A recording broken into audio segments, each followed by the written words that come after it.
Hi there. Whenever anybody meets me who knows I met and interviewed Elvis, the first thing they want to know is, what was he like?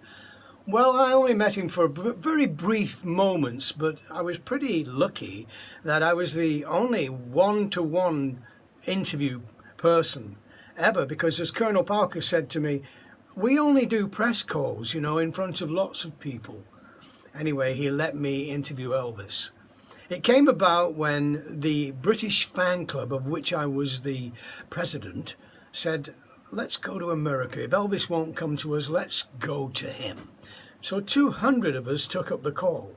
We got on a plane and we went to Memphis and Tupelo, where he was born, then to Nashville, and then finally, at last, to Las Vegas, where myself and Todd Slaughter, the fan club secretary, were very lucky. We were invited into Colonel Tom Parker's office. And what was going to be a few minutes meeting lasted maybe an hour and a half. We had a fantastic meeting with him. And it was at that meeting where I had the audacity to ask Colonel if I could interview Elvis. Being from Radio Luxembourg with millions of listeners, I said, we want a message from Elvis. Why hasn't he come over there? Mr. Prince, Elvis doesn't do one-to-one interviews. He said, but if you sneak a microphone down and tape recorder and I don't see it, I guess that'll be okay. So he really set me up. As we were leaving the office that afternoon, I turned to the Colonel and said, a cheeky little devil, I said, Colonel, any chance I can introduce the show on stage? And he actually kicked me out of the room. Anyway, that night we were there in the showroom. There was a comedian called Jackie Kahane, and Colonel Parker came over to a bunch of us and said, well, come on, you guys, who's coming down? And we'd invited about half a dozen people to come and meet Elvis. So we went down to the dressing room, met Elvis, I got the tape recorder out, we had lovely photographs, which you can see on United DJ's website, and then we went back up to the showroom after about 15 minutes with the King.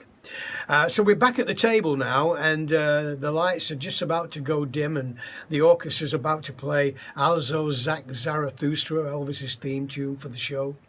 And Colonel Parker came over to me again. He said, well, Mr. Prince, you want to introduce the show? You better come this way. Well, I had no time to think about it, no time to get nervous. I was in shock, I suppose. And I walked through the auditorium following the Colonel. We get to the side of the stage, there's two Memphis Mafia there with the guns. This is Mr. Prince, he's going to go on center stage and introduce the show. I hadn't thought what to say or anything. So that was it. I walked to the front of the tabs. They opened these big gold drapes, all the orchestras behind me, the singers and everybody. Charlie Hodges is getting the water diviner ready for Elvis. And I'm pushed out in front of the audience, and there's all these people. They don't know me from Adam. But America being America and Americans being Americans, they gave me this incredible round of applause. I imagine some of them used to listen to Radio Luxembourg when they're in the armed forces in Germany or something like that. But it was a lovely welcome. And I told the audience that Elvis had never been to Europe, and that if Mohammed won't come to the mountain, put your hands up, kids. And the 200 Elvis fans put their hands up. I said, there's a British mountain, ladies and gentlemen. So now all the kids got a big round of applause. And then I said, well, I work for a radio station that has had years of playing Elvis's music, thank God. And, well, tonight it's the pinnacle of my career as I introduce Elvis Presley. Ladies and gentlemen, Elvis Presley. That was it. I went backstage, and as I'm going off the stage, over at the right-hand side is Elvis, ready to go on stage, and he's going like that, gently clapping me. God, what an experience.